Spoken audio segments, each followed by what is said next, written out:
आलेने आपण शिकलेलो आहोत, बरोबर. या तासाला आपल्याला बघायचं आहे what is mean by transcription, translation and translocation.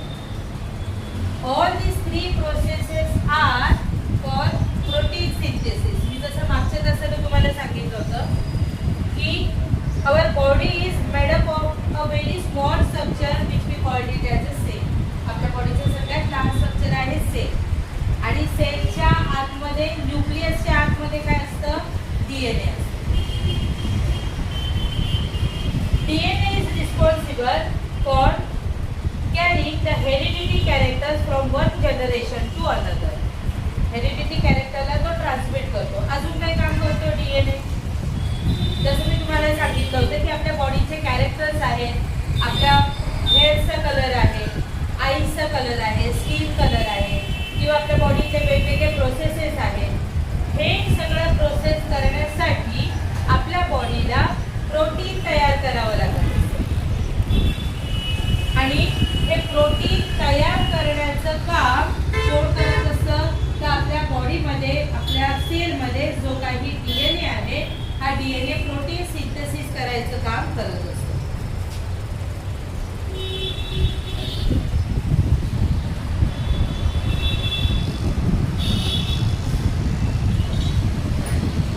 DNA molecule is a double helix consisting of two strands. आपण डीएनएचं स्ट्रक्चर आपण अभ्यास केला आहे. कसं आहे डीएनएचं स्ट्रक्चर? ते structure is called as the double helix structure. का? Because there are two strands of nitrogenous bases. इकडे दोन स्ट्रँड्स आहे, म्हणून आपण याला डबल हेलिक्स स्ट्रक्चर असं म्हणत असतो. Each strand of this helix is made up of nucleotides. 2. Each nucleotide is made up of A. Phosphoric acid, B. A deoxyribose sugar, C. A nitrogenous base. 3. Nitrogenous base are of two types. This DNA जो आहे त्याला आपण double helix structure म्हणतो. DNA हा कशापासून बनलेला आहे? तर यामध्ये फॉस्फरिक ॲसिड आहे, डीऑक्सिरायबोज शुगर आहे आणि न्यूक्लिओटाइड्स पासून डीएनए हा बनलेला आहे. डीएनए मध्ये दोन टाईपचे न्यूक्लिओटाइड्स असतात, प्युरिन्स आणि पिरिमिडिन्स असे दोन टाईपचे न्यूक्लिओटाइड्स आपण अभ्यासलेले आहेत. यामध्ये जे प्युरिन्स असतात, प्युरिन्स आर मेड अप ऑफ ॲडेनाइन आणि ग्वानिन. ॲडेनाइन आणि ग्वानिन पासून प्युरिन्स बनतात, तर सायटोसिन आणि थायमिन पासून पिरिमिडिन्स बनले जातात. आपण हेही बघितलेलं आहे की ॲडेनाइन ऑलवेज पेअर विथ थायमिन. ॲडेनाइन हा नेहमी थायमिन बरोबर डबल हायड्रोजन बॉन्डने तो त्याला अटॅच झालेला असतो. आणि सायटोसिन आणि ग्वानिन आहे, ते are connected to each other by triple hydrogen bond. हे सगळं आपण डीएनए बद्दल आपण अभ्यास केलेला आहे. ठीक आहे. आता हा जो डीएनए आहे, मी तुम्हाला सांगितलं की this DNA is responsible for protein synthesis. DNA वरती प्रोटीन सिंथेसिस बाबतची माहिती ही या डीएनए वरती सगळी किंवा डीएनए वरती प्रोटीन सिंथेसिसची माहिती असते. आता आपण प्रोटीन सिंथेसिसचा जो सगळ्यात पहिला पार्ट आहे ट्रान्सक्रिप्शन, त्याच्याबद्दल आपण अभ्यास करूया.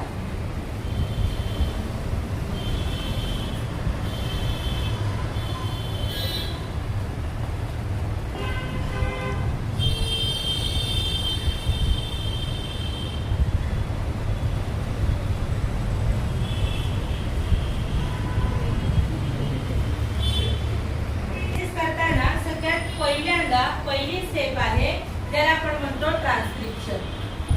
What is mean by transcription? बघा, ट्रान्सक्रिप्शन कशाला म्हणतात?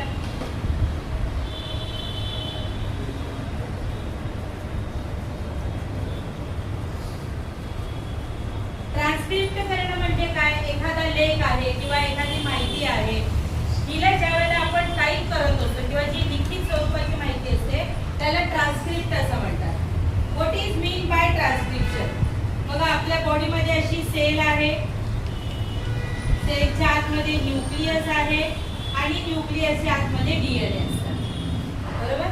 मी तुम्हाला सांगितलं डीएनएचा प्रत्येक एक छोटा पार्ट असतो ज्याला आपण जीन म्हटलं आणि हा जीन काय करत असतो तर हेरिडिटी कॅरेक्टरला ट्रान्समिट करायचं काम करत असतो.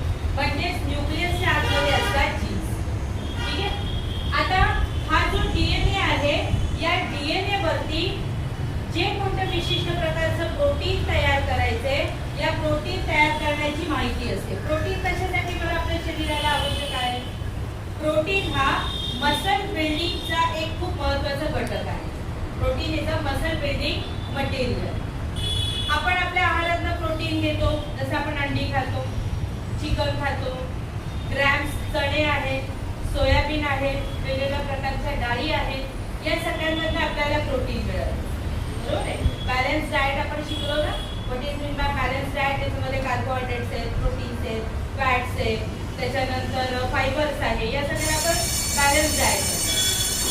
यामधलं प्रोटीन आपल्या शरीरामध्ये का गेलं पाहिजे तर प्रोटीन आपल्या शरीराची ग्रोथ करणं, ऑर्गनचं डेव्हलपमेंट करणं, मसल्सला बिल्ड करणं म्हणजे मसल्सला स्ट्रॉंग करणं, ही सगळी कामं कोण करत असतं? प्रोटीन करत असतं. म्हणून आपल्या बॉडीमध्ये प्रोटीनची गरज आहे. ज्यावेळेला आपण प्रोटीन खातो, ज्यावेळेला आपण अन्न खातो, प्रोटीन आपल्या शरीरामध्ये जातं, आपण प्रोटीनला डायजेस्ट करतो. प्रोटीन डायजेस्ट झालं की त्याचं कन्व्हर्जन होतं अमायनो ऍसिड्स.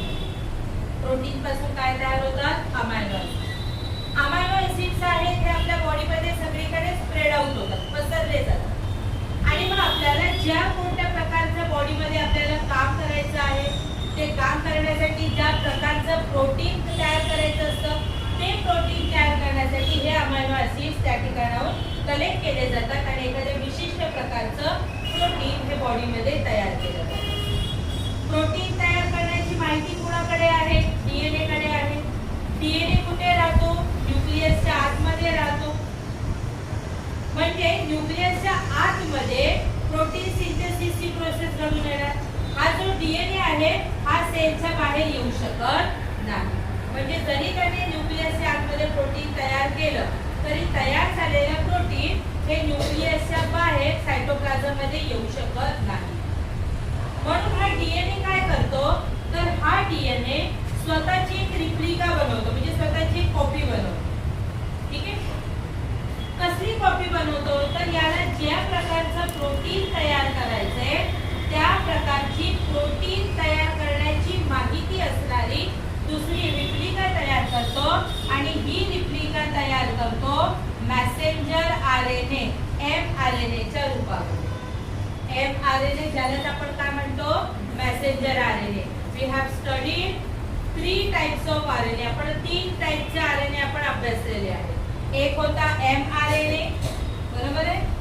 त्याच्यानंतर दुसरा होता rRNA ज्याला आपण म्हटलं होतं ribosomal RNA and the third type was tRNA which is called as the transfer RNA. ठीक आहे.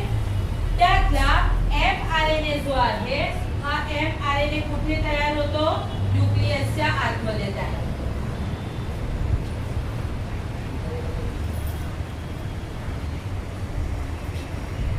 ठीक आहे. तयार होतो न्यूक्लियसच्या आतमध्ये तयार होतो. आता ज्या वेळेला न्यूक्लियसच्या आतमध्ये mRNA तयार होतो, हा तयार होताना या ठिकाणी आपण डीएनएचं स्ट्रक्चर बघितलेलं आहे. डीएनए वरती अशा प्रकारे न्यूक्लियोटाइड्स असतात.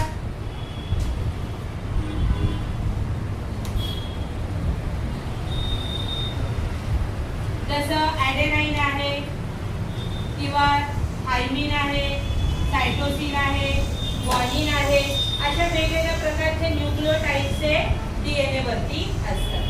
बरोबर आहे. Adenine always pair with thymine, guanine always pairs with cytosine. आता ज्या वेळेला डीएनए त्याची कॉम्प्लिमेंटरी कॉपी तयार करणार mRNA ची, त्या वेळेला ह्या न्यूक्लियोटाइडच्या वरती त्याचे कॉम्प्लिमेंटरी दुसरे न्यूक्लियोटाइड्स तयार होतात. मॅसेंजर आरएनए जो आहे याच्यावरती सुद्धा 4 नायट्रोजिनस बेसेस असतात. कोणकोणते 4 नायट्रोजिनस बेसेस आहेत तर ज्याप्रमाणे डीएनए वर आहे ॲडेनाइन, सायटोसिन, ग्वानिन आणि थायमिन. हे आहे डीएनए वरचे नायट्रोजिनस बेसेस. आरएनए वरती कोणकोणते नायट्रोजिनस बेसेस असतात? तर इथे ॲडेनाइन आहे, सायटोसिन आहे, ग्वानिन आहे, but instead of thymine there is uracil present in RNA. RNA मध्ये थायमिनच्या ऐवजी काय प्रेझेंट असतं? युरासिल. त्या ठिकाणी थायमिन नाही, त्याच्याऐवजी काय असतं? युरासिल. ठीक आहे. आता ज्या वेळेला या ठिकाणी हा डीएनएचा स्ट्रँड आहे, डीएनएच्या वरती एमआरएनए तयार होणार आहे.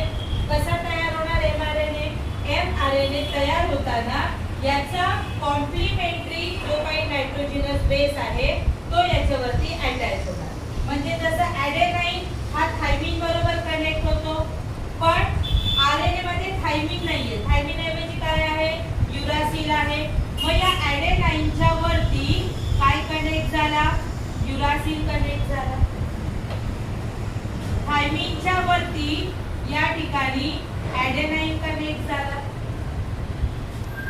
सायटोसिनच्या वरती या ठिकाणी ग्वानिन कनेक्ट झाला. ग्वानिनच्या वरती सायटोसिन कनेक्ट झाला आणि असा वरती एक एमआरएनएचा स्ट्रँड या ठिकाणी डीएनएच्या वरती तयार होतो. ठीक आहे. डीएनएच्या वरती काय तयार झालं? एमआरएनएचा एक कॉम्प्लिमेंटरी स्ट्रँड तयार झालेला आहे. ठीक आहे. आता ज्या वेळेला न्यूक्लियसच्या आतमध्ये हा मेसेंजर आरएनए तयार झाला, ही जी प्रोसेस तयार झाली की mRNA is produced over DNA. This process is called as the transcription. Transcription म्हणजे काय? तर DNA चे जे न्यूक्लियोटाइड्स आहे, या न्यूक्लियोटाइड्सला कॉम्प्लिमेंटरी असणारे न्यूक्लियोटाइड असणारा मेसेंजर आरएनए तयार होतो. या प्रोसेसला काय म्हटलं जातं? ट्रान्सक्रिप्शन असं म्हटलं जातं. आता या ठिकाणी जो मेसेंजर आरएनए तयार झाला हा कुठे तयार झाला? न्यूक्लियसच्या आतमध्ये तयार झाला. म्हणजे ट्रान्सक्रिप्शनची प्रोसेस कुठे झाली? न्यूक्लियसच्या आतमध्ये झाली. आता हा मेसेंजर आरएनए, त्याचं नावच मेसेंजर आरएनए, हा काय करतो? कोणतं प्रोटीन तयार करायचं आहे त्याचा मेसेज त्याने न्यूक्लियसमध्ये त्याला डीएनएने दिला. हा मेसेज घेऊन तो कुठे येणार? बाहेर येणार. ठीक आहे. म्हणजे कुठे येणार? न्यूक्लियस, तो सायटोप्लाझमच्या आतमध्ये येणार.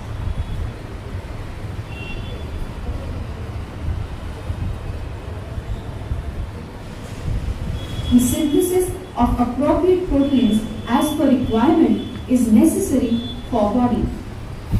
These proteins are synthesized by DNA through the RNA. This is called as central dogma.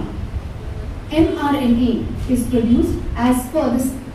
जसं मी तुम्हाला सांगितलं की जो डीएनए आहे, हा डीएनए वरती प्रोटीन सिंथेसिसची माहिती असते, पण ही माहिती तो स्वतः सायटोप्लाझम मध्ये घेऊन जाऊ शकत नाही. मग डीएनए काय करतो? तो आरएनएच्या मदतीने प्रोटीन सिंथेसिसची माहिती तो तयार करतो. या प्रोसेसला काय म्हटलं जातं? सेंट्रल डॉग्मा असं त्याला म्हटलं जातं. बघा, proteins are synthesized by DNA with the help of messenger RNA is called as the central dogma. जर एक्झामला आलं की व्हॉट इज सेंट्रल डॉग्मा, तर सेंट्रल डॉग्माची आपण डेफिनेशन काय लिहिणार? तर DNA proteins are synthesized by DNA with the help of messenger RNA is called as the central dogma. Sequence of nucleotides of DNA. Only one of the two strands of DNA is used in this process. The sequence of nucleotides in mRNA being produced is always complementary to the DNA strand used for synthesis. Besides, there is uracil in RNA instead of thymine of DNA. This process of RNA synthesis is called as transcription. The mRNA formed in nucleus comes in cytoplasm. It brings in the coded message from DNA. The message contains the code for amino acids. The code for each amino acid consists of 3 nucleotides. It is called as triplet codon. Dr. Hargobind Khurana